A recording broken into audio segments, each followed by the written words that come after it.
ഇതിന് ഷുഗർ ഉണ്ടോ? ആ പിന്നെ ഷുഗർ 400 എനിക്ക്. ആണോ?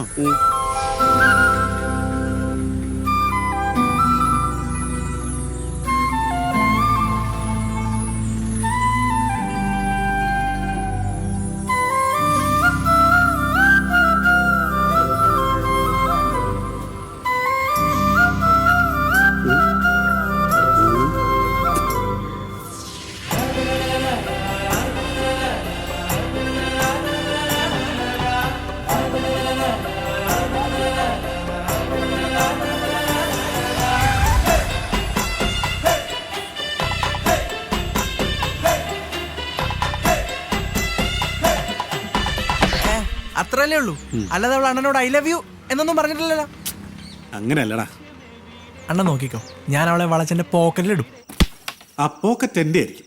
അയ്യേ, ഇയാൾ എന്താണ് ഒരു മാതിരി? കാര്യം പറഞ്ഞാൽ മനസ്സിലാവില്ലേ? ഇല്ല. അതെ, എനിക്ക് സീരിയസ് ആയിട്ട് ഒരു കാര്യം പറയാൻ കേട്ടാ. 3-4 മാസമായിട്ട് വാടക കൊടുത്തിട്ട് ഇനിയും കൊടുത്തില്ലെങ്കിൽ അയാൾ ചവിട്ടി പുറത്താകും. കാര്യൻ്റെ ഇളപ്പനൊക്കെയാണ്. ലോകം ഉടയാള്.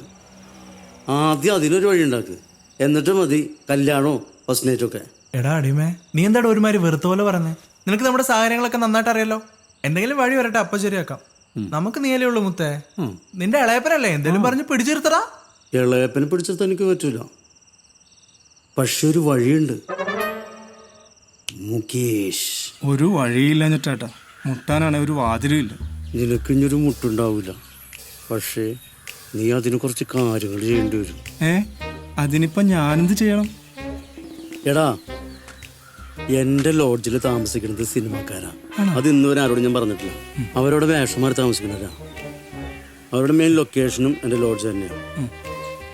നീ അവർക്ക് ചെറിയ ചെറിയ കാര്യങ്ങൾ ചെയ്തു കൊടുക്കും. അപ്പൊ അവർക്ക് നിന്നോടൊരു ഇൻസ്പിറേഷൻ ഉണ്ടാവും, ഒരു മതിപ്പുണ്ടാവും. അവരുടെ കൂടെ അങ്ങോട്ട് ഒട്ടി നിൽക്കുക, മനസ്സിലായ? പിന്നെ നിന്റെ സമയം തെളിഞ്ഞു മുകേഷ്. നീ ആരാ പിന്നെ? ആരാ? ആരാ? മലയാള സിനിമയുടെ പുതിയ മുകേഷാണ്. മുകേഷ്.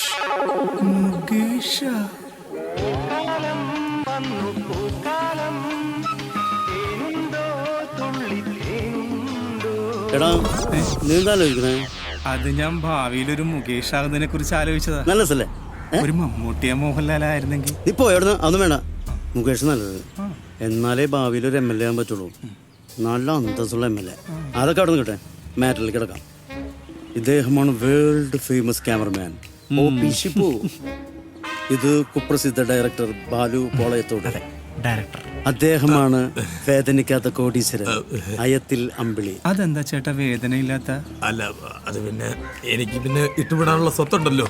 പോരാത്തിന് 3 ബൂട്ടിച്ചട്ടിയുണ്ട്. അതെ, ഓട്ടച്ചട്ടി. അല്ല, അങ്ങനെയല്ല, സാറിന്റെ ബോട്ട് ചട്ടിയെ കുറിച്ച് നമുക്ക് നല്ല ധാരണ ഉണ്ടെന്ന് പറഞ്ഞാണ്. അല്ല, നമുക്ക് ഇവന് പറ്റിയൊരു വേഷം കൊടുക്കണ്ടേ? ക്യാമറമാനോ? യെസ്. അവന്റെ ലുക്ക് ഒന്ന് നോക്കൂ. നോക്കൂ.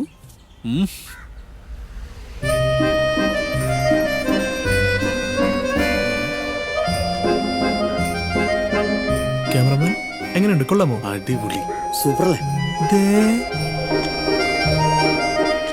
അണ്ണാ, ഇത് എനിക്കുള്ളതാ.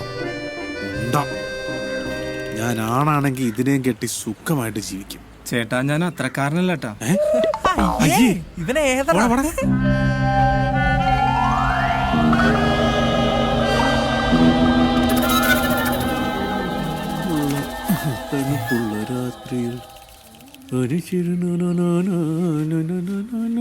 എങ്ങോട്ടാണ് രാവിലെ തന്നെ? ഇന്നലെ സ്വപ്നത്തിൽ അമ്മ വന്നായിരുന്നു.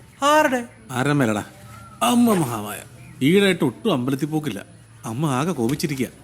ഇന്ന് ഏതായാലും അമ്പലത്തിൽ പോണം. സത്യം പറ, നിങ്ങളുടെ അമ്മ മഹമായ അവളല്ലേ? അതാടാ. എന്തേ? ഞാൻ ഒരു 100 പ്രാവശ്യം പറഞ്ഞിട്ടുള്ള അവൾ എന്റെയാന്ന്. 100 പ്രാവശ്യം. അയ്യടാ, ഒന്ന് പോടാന്ന്. എന്റെയാണ് പോലും. അണ്ണനറിയോ, ഞാൻ ഇന്നലെ കൂടെ അവളെ സ്വപ്നം കണ്ടേ ഉള്ളൂ. എന്ത്? ഞങ്ങളുടെ കല്യാണം കഴിഞ്ഞു, ഞങ്ങൾക്ക് ഒരു കുഞ്ഞുണ്ടായി. കുഞ്ഞിന്റെ പേരെന്താ അറിയോ? എന്തോന്ന്? ഷിബു. ഷിബു OP. പേരിലൊക്കെ ഓക്കെ, പക്ഷെ കൊച്ചിന് തന്ത ഞാനായിരിക്കും. അതങ്ങ് പരപ്പരങ്ങാടിച്ചെന്ന് പറഞ്ഞാ മതി. അയ്യോ, എന്തുന്നാടത്? കന്നിമാസത്തിൽ കൊടിച്ചു പട്ടികളുടെ പോലെ. ഇയാളോട് ഞാൻ പറഞ്ഞിട്ടുണ്ട്, അവളില്ലാത്തൊരു ജീവിതം എനിക്കില്ലെന്ന്. എന്നാലേ നീ ചാവാൻ തയ്യാറായിക്കോ. അവൾ എനിക്കുള്ള. അങ്ങനെ ഞാൻ ഒറ്റയ്ക്ക് ചാവത്തില്ല, തന്നെ കൊല്ലും. ഒന്ന് നിർത്തലാണ്. എന്നാ നീ പറഞ്ഞ അത്രയ്ക്ക് ബുദ്ധി ഉണ്ടായിരുന്ന അങ്ങനെ അടിമയായിട്ട് ഞാനും എടുക്കോ? പറ്റിയൊരാളുണ്ട്. അതെ, ആ പറഞ്ഞ പ്രശ്ന പരിഹാരി നോമാണ്. പറയൂ, എന്താണ് പ്രശ്നം? എന്തായി പോക? ഓക്കെയാണ് പ്രശ്നമെങ്കിൽ പേടിക്കണ്ട. അത് സ്വാമി കുന്തിരിക്കുമ്പോ വയ്ക്കുന്നതാ. സ്വാമിയല്ല, പ്രൊഫസർ. പ്രൊഫസർ. ഓ, മടിക്കണ്ട, പറഞ്ഞോളൂ. എന്താ പ്രശ്നം? ജീവിതത്തിൽ ഒരു ഉയർച്ചയും ഇല്ല ഡോക്ടറെ. അത്രേ ഉള്ളൂ. അതിനൊരു വഴിയുണ്ട്. ഇതാണ് ഗതി നിർവാതി ലേഹ്യം. ഇത് കഴിച്ചാൽ ശരിയാവൂ? ഇതൊരു പ്രാവശ്യം കഴിച്ചാൽ പിന്നെ കഴിക്കേണ്ടി വരികേയില്ല. അതെന്താ? അപ്പ തീരും. നിങ്ങൾ തീരുന്നല്ല, അസുഖം തീരും. ഇതൊരു പ്രാവശ്യം കഴിക്കുമ്പോ ഇത് നിങ്ങളുടെ ഉറക്കം കെടുത്തു. പിന്നെ നിങ്ങൾ ആരും സഞ്ചരിക്കാത്ത വഴികളിലൂടെ ഇങ്ങനെ സഞ്ചരിക്കാൻ തുടങ്ങും, ഒരു ഭ്രാന്തനെ പോലെ. അതെ, ഒരു കാമഭ്രാന്തനെ പോലെ. ഇത് കഴിച്ചാ എല്ലാം ശരിയാവോ ഡോക്ടറെ? ഈ സഞ്ജയന്റെ അടുത്തല്ല വന്നിരിക്കുന്നത്.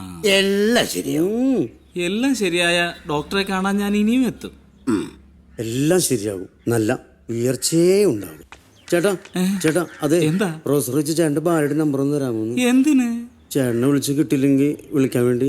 അതെ, എന്റെ ഭാര്യയുടെ പുറകെ ഭ്രാന്തനായിട്ട് ഞാൻ നടന്നോളാം, നീ നടക്കണ്ട കേട്ടാ. ഉയർച്ചയില്ലടാ. നിങ്ങൾ ഈ മൂലക്കുരു എന്ന് കേട്ടിട്ടുണ്ടോ?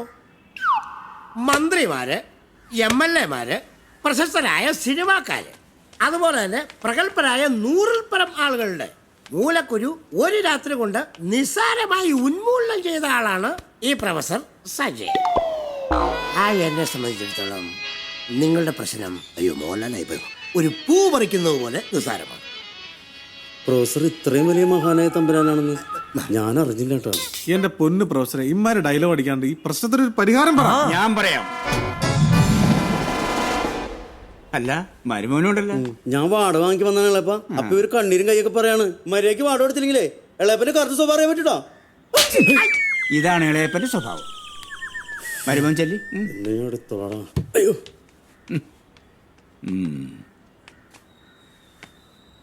അപ്പൊ മക്കള് പോയാ വാടക എടുത്തോണ്ട് പോവാ. ചേട്ടാ, ഞങ്ങക്ക് 2 ദിവസം സമയം തന്നെ. പറ്റില്ല മക്കളെ, വാടക ഇന്ന് തന്നില്ലെങ്കിൽ ഈ നിമിഷം ഇവിടുന്ന് ഇറങ്ങിക്കോ.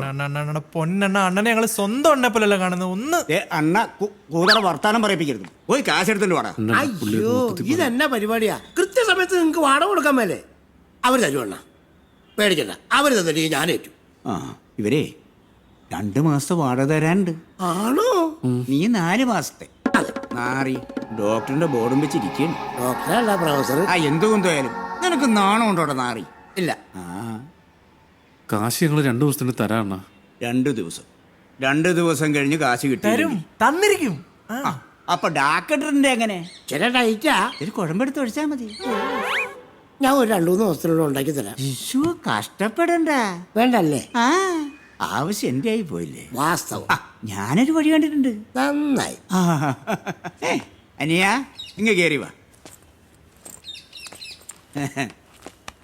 ഇത് രാജാവ്. മോൻ കാണിക്കാൻ വന്നായിരിക്കും. അയ്യോ, രാജാവല്ല ഏട്ടാ, രാജീവ്. അതല്ലല്ലോ ഇവിടുത്തെ പ്രശ്നം. പിന്നെ നമ്മൾ പറഞ്ഞ പോലെ ഇന്നു മുതൽ ഇയാൾ ഇവിടെ താമസിക്കും. അതൊന്നും പറ്റില്ല. ഇവിടെ മന്ത്രവും തന്ത്രവും അതൊക്കെ നടക്കുന്ന ദേവി കോപിക്കും. അയ്യോ, അപ്പൊ പറ്റില്ലേ? ബുദ്ധിമുട്ടാണോ? ബുദ്ധിമുട്ടാ. എന്നാ ഇപ്പൊ തന്നെ അങ്ങോട്ട് ഇറങ്ങിക്കോ. എടാ പുല്ലേ, ഈ മന്ത്രത്തിന്റെ തന്ത്രത്തിന്റെ ദേവി കോപിക്കണേന്റെ ഇടയ്ക്ക് ഈ കൊച്ചിന് വല്ല പ്രശ്നം ഉണ്ടാവുന്നല്ലേ ഞങ്ങൾ പറഞ്ഞല്ലേടാ?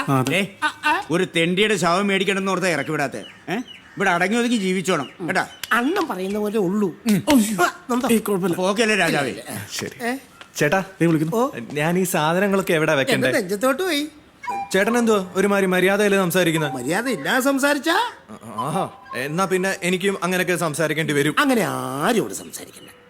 മര്യാദയോട് കൂടി മാത്രം സംസാരിച്ചാൽ മതി.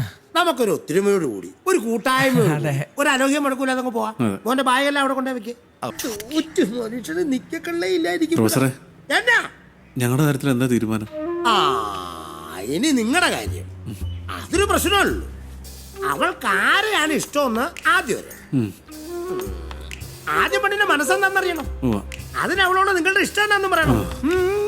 അവളുടെ അഭിപ്രായം എന്നാണോ അതുപോലെ നിങ്ങൾ ചെയ്യും. അതെ, ഈ പറഞ്ഞ അങ്ങനെയുണ്ട്.